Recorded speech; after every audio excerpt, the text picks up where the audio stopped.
बिहार में मुझे पता, बिहार एक ऐसा राज्य है जो राजनीति का केंद्र है।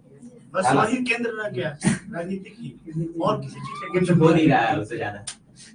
ना यहाँ पे इंडस्ट्री है ना कुछ है। वेट, ये बात हमें समझना चाहिए। मैंने शुरुआती दौर में कहा था कि बिहार साजिश का शिकार है। क्या है वो? साजिश का शिकार हो बिहार।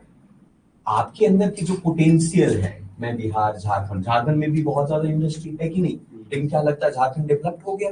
क्या झारखंड के जो नेटिव लोग हैं उनको अधिकार मिला? इंडस्ट्री पे बाहर के लोगों ने उस पर, वहाँ की कैपिटलिस्ट लोगों का अधिकार हो गया, वहाँ के नेटिव लोगों को नहीं मिला वो चीजें।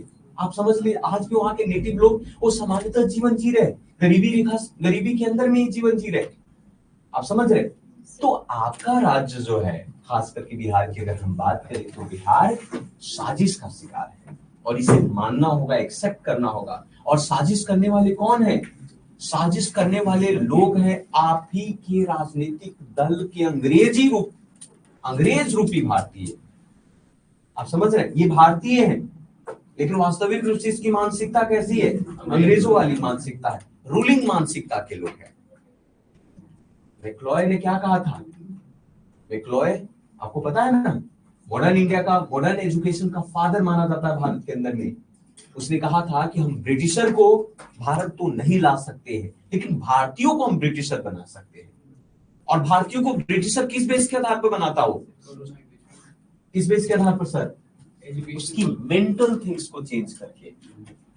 वो शरीर उसका भारतीय होगा, लुका उसका मस्तिष्क, उसका दिमाग अंग्रेज होगा, है कि नहीं? तो सिलेबस को चेंज कर दो। हिटलर ने क्या किया था? सबसे पहले जब हिटलर ने फासिस्ट विचारधारा को उस देश के अंदर में लागू करने की जरूरत हुई, तो सबसे पहले उसने सारे सिलेबस, सारे जितने भी विचारधाराएं थे, उसको स्प्रेड किया था जर्मनी के अंदर। वहां के लोगों के अंदर में, वहां के लोग जो है इंजेक्शंस लेके देश के लिए लड़ते थे। वो लोग इतना कट्टरता और इतना चीजें जो है उस अपने देशवासियों को अंदर में डाल दिया था उसने। आप पढ़िएगा हिटलर की पूरी कहानी, आपको कभी मौका मिले तो आप जरूर पढ़िएगा हिटलर कि किस तरीके से फासिज्म को उसने फैलाया, किस तरीके से यहूदियों के खिलाफ उसने आंदोलन की, है ना? मेन काफ के बारे में बात कर रहे हैं। क्या सर? मेन काफ के बारे में। हाँ बिल्कुल।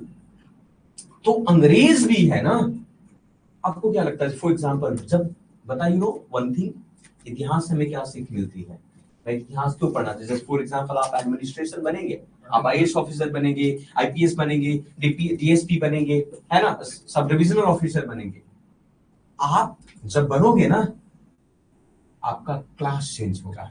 जब क्लास चेंज होगा ना, आपके थॉट मेंटलिटी चेंज होंगे। सब लोग क्लास चेंज करना चाहता है। फ्रांस में किस चीज की लड़ाई थी? फ्रांस की क्रांति क्या थी? फ्रांस की क्रांति में क्लास की लड़ाई थी। France was divided in the 4 class, था कि नहीं सर? प्रिस्टी क्लास अलग था, प्रिस्टली यानी कि बुर्जुआ क्लासेस की बात, सबसे अपर क्लासेस जो प्रिस्टी थे, एलिट सोसाइटी के लोग थे। फिर आपका मिडिल क्लासेस हुए, आपका अपर क्लासेस, फिर मिडिल क्लासेस, फिर आपका lower classes, and lower classes also divided in the 3 part. अब सोचो, वहां क्लास की क्रांति हुई। तो आज भी भारत देश के अंदर में क्लास की लड़ाई है, इनडायरेक्टली रूप से देखा जाए क्लास की लड़ाई। लेकिन हम क्लास को भी क्या किया है, लोअर क्लास को भी डिवीजन किया है, कास्टिज्म। तो कास्टिज्म जो है ना, ये अंग्रेजों का दिया हुआ है। अगर अंग्रेजों का नहीं दिया होता, 1906 आपको याद होगा, है ना, 1909 आपके कॉमनल्स रिप्रेजेंटेटिव्स की पहली डिमांड की गई थी। मुस्लिम कॉमनल रिप्रेजेंटेटिव का डिमांड दिया गया। क्या सर? कास्ट वर्ड दिया गया ना अंग्रेजी के द्वारा। कास्ट वर्ड दिया गया, बिल्कुल। The Portuguese word caste. हाँ। तो उस बेस के आधार पर आप देखो इस चीजों को। क्लासेस जो है ना, क्लासेस सिर्फ होता on the basis of economy के बेस के आधार पर क्लास होता है। आप जब ऑफिस, अभी आपकी क्या क्लास हो सकती है? हो सकता है मिडिल क्लास होंगे, लोअर क्लास के होंगे, लोअर में भी lower upper, lower middle and the peasants, completely labour classes कर सकते हो, जो कि फ्रांस के अंदर में था। पीजेंट्स यानी कि बिहार की बात करो, बिहार में जो किसान है, किस तरीके के किसान है बिहार के अंदर में? उसको बोलते हैं स्मॉल एंड मार्जिनल फार्मर।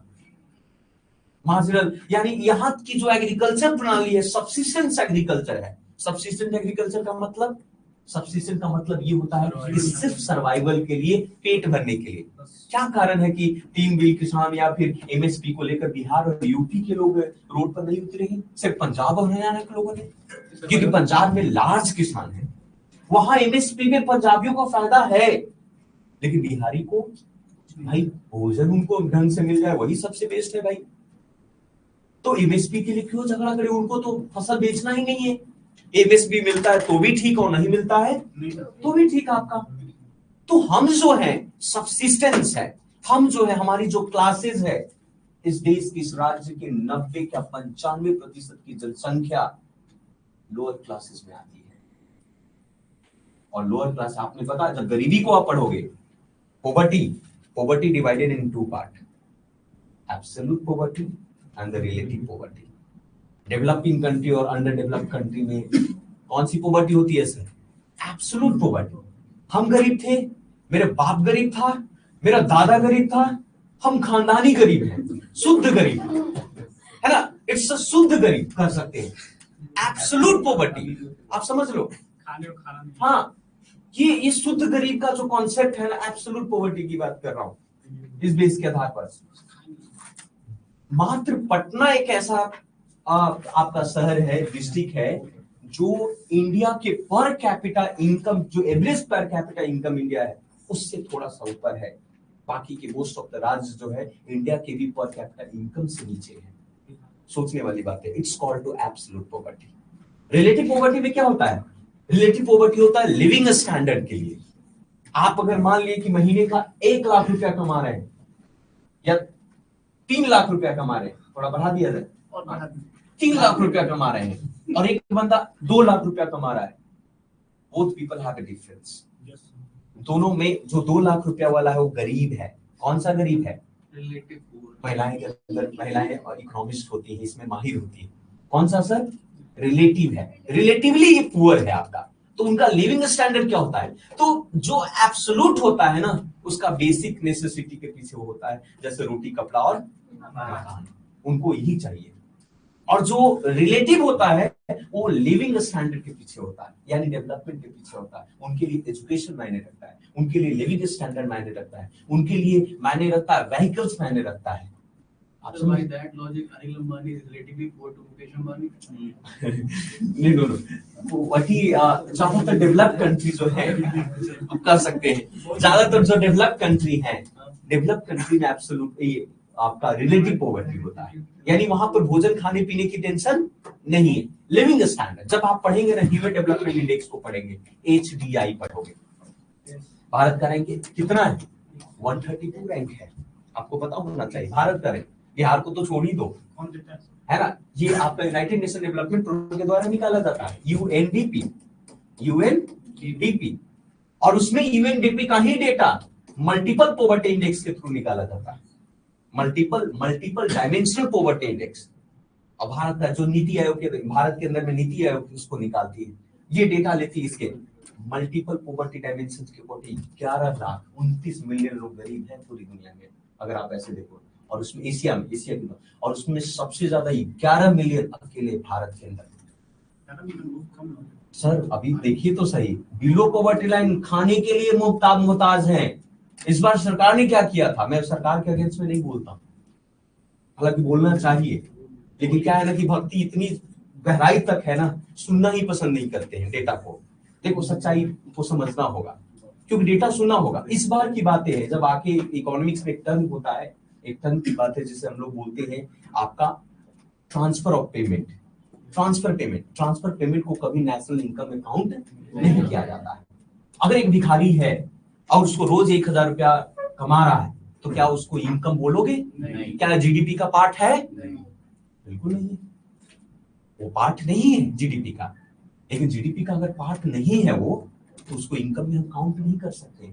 सरकार ने क्या किया कि किसानों को, लोगों को 5-5 किलो के जो अनाज दिए जाते हैं, उस अनाज को नेशनल इनकम में काउंट करके गरीबी से, बहुत सारे लोगों को गरीबी से बाहर निकाल दिया, below poverty line. It's a crime for the nation. You cannot be say on the basis, you cannot be calculate to all this thing on the this type of the parameter. इसको बोलते हैं manipulate करना economy को। You know, nominal economy, nominal and real both are different. एक bottle का cost कितना है? 10 rupees. इसी सिस्टम पर पानी बिहार में क्या मिलेगा? पानी ही तो है। सब मिलेगा, मिल जाता है। मिल जाता है। How is possible? ढूंढने से तो भगवान मिलेगा। हम सब मिलेगा। परमात्मा तो है और कौन भगवान को ढूंढे? ठीक है, अब इसका कॉस्ट जो है 10 पर 20 हो जाता है, 20 हो जाता है, तो क्या ये प्रोडक्शन बढ़ा? क्या बढ़ा? इनकम। It's inflation. भारत देश की इकोनॉमी जो है, it's India is the 5th largest economy in the world. However it is a jobless economy. 5वीं सबसे अर्थव्यवस्था होने के बाद हमारी इकोनॉमी जॉबलेस है, यानी जॉब क्रिएट नहीं कर रहा। जॉब क्रिएट करने के लिए हमें प्राइमरी सेक्टर पर नहीं, सेकेंडरी सेक्टर पर ध्यान देना होगा। और सेकेंडरी सेक्टर का आपका कंट्रीब्यूशन ओनली 24% है इंडिया के अंदर। जब तक ये नहीं बढ़ेगा ना, इकोनॉमी ग्रोथ, एम्प्लॉयमेंट जनरेशन नहीं होगा, क्योंकि यहाँ देश के अंदर में क्रोनिक कैपिटलिज्म बहुत ज्यादा आ रहा है। इसको बोलते हैं, जब एक कमिटी है सीसीआई, एक स्टैट्यूटरी बॉडी है जिसको बोलते हैं कंपटीशन कमीशन ऑफ इंडिया, जिसका काम ही कंपटीशंस को मेंटेन करना।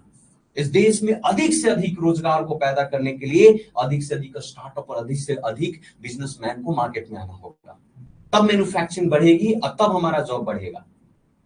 समझ रहे हैं इस बात को? डेटा पर ध्यान दो, इकोनॉमी के पॉइंट ऑफ व्यू से चीजों को सोचो।